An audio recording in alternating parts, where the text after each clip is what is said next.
নমস্কার, লক্ষ্মী কিচেনে স্বাগত। আজকের আবার আমি চলে এলাম নতুন একটা রেসিপি নিয়ে। আপনারা দেখেছেন অনেক রকম সয়াবিন, ছোট বড় অনেক রকম সয়াবিন। এই সয়াবিনটা দেখুন, এই সয়াবিনের সাইজটা, এটা হয়তো অনেকেই দেখেননি। এইটা এত বড় বড় সয়াবিন। এইটা আমি করে সয়াবিনটা করব।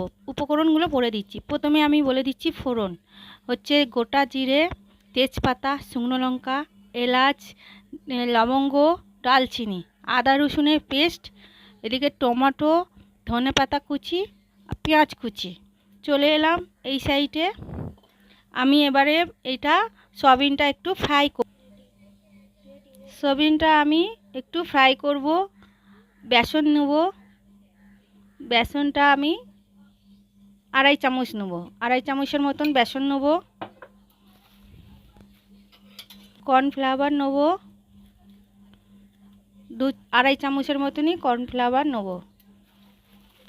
একটু লঙ্কার গুঁড়ো, একটু লঙ্কার গুঁড়ো, একটু জিরে ধনের গুঁড়ো, সামান্য একটু হলুদ গুঁড়ো, সামান্য একটু হলুদ গুঁড়ো, স্বাদ মতো নুন দিয়ে আমি এটা আমি জল দিয়ে গুলবো। হালকা হালকা অল্প অল্প জল দিয়ে আমি এটাকে ভালো করে ফেটে নেব, ভালো করে, যাতে ডালা ডালা না পেকে থাকে। আমি হাত দিয়ে ফাঁটছি, আপনারা চাইলে এতেও ফাঁটতে পারেন। এই দেখুন আমি একটু ফেটে নিচ্ছি। আপনারা দেখুন ফাটাটা কীরকম, একটু গাঢ় গাঢ়, খুব পাতলা না, খুব ঘনও না। এরমভাবে একটু ফেটে নেওয়ার পরে আমি একটা একটা করে দেখুন, এবারে আমি একটা একটা এই সয়াবিনগুলো এর মধ্যে এরকমভাবে ডুবিয়ে, আর সাদা তেল দিয়েছি, সরষের তেল না, সাদা তেল দিয়েছি। তেলটা গরম হয়ে গেছে, আমি একটা একটা করে এর মধ্যে দিয়ে দেব। এরকমভাবে বেশি একসঙ্গে দিলে আবার অসুবিধা আছে। আমি তিনটে চারটে করে এরকম ডুবিয়ে ডুবিয়ে দেব।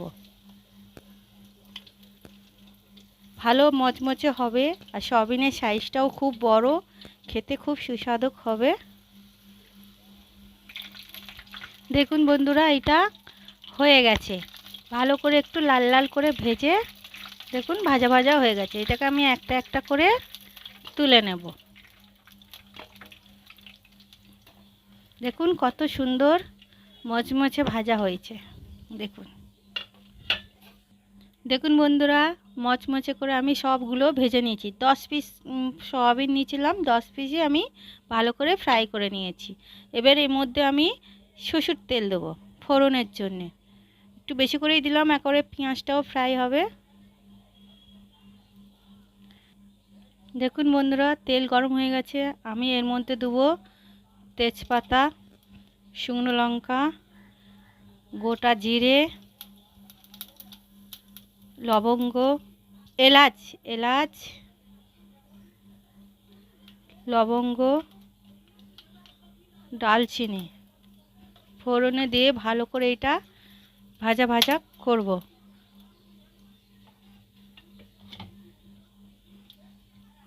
এবার আমি এর মধ্যে পেঁয়াজ দিয়ে দেবো, পেঁয়াজ কুচি দিয়ে দেব।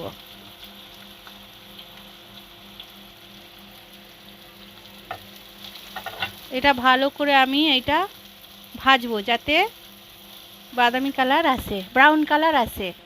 আমি এবার এটা সসটা রেডি করে নেব। সোয়া সস 1 চামচ, গ্রিন চিলি সস দেবো 1 চামচ, রেড চিলি সস দেবো 1 চামচ,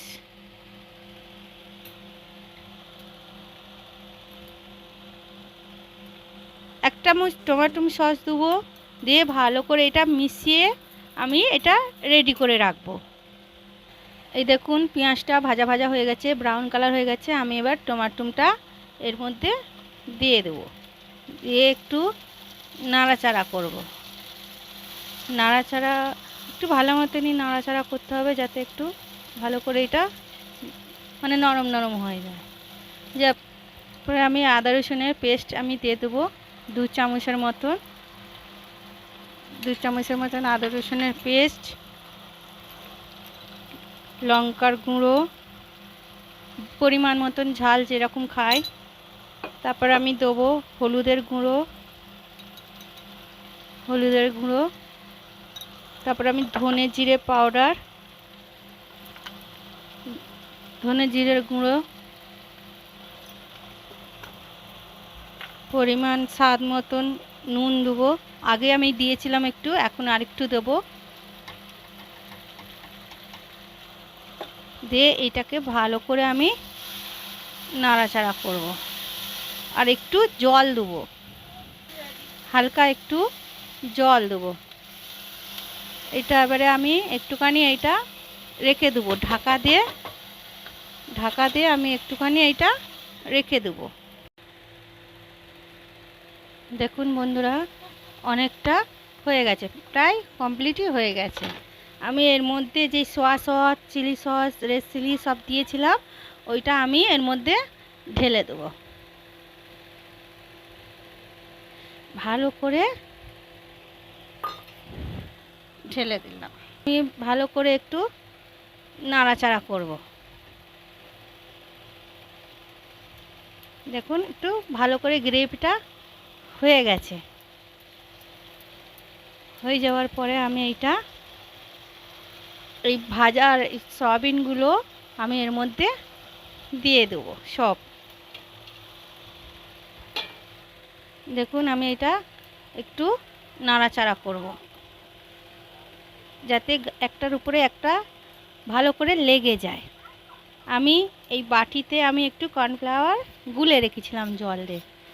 এইটা আমি এবারে এর মধ্যে আস্তে করে পুরোটা আমি দিয়ে দিলাম। দিয়ে আমি এটাকে ভালো করে এটা নাড়বো। একটু ফুটে উঠলেই আমি হয়ে যাবে। দেখুন বন্ধুরা, হয়ে গেছে এটা। আমি উপর দিয়ে এবারে এটা গরম মশলা ছড়িয়ে দিলাম। এটা আমি নেড়ে চেড়ে এবারে আমি একটা পাত্রে ঢালবো। বন্ধুরা, এই soybean fry curry ready. Like, comment, share আর পেজটাকে ফলো করে দেবেন।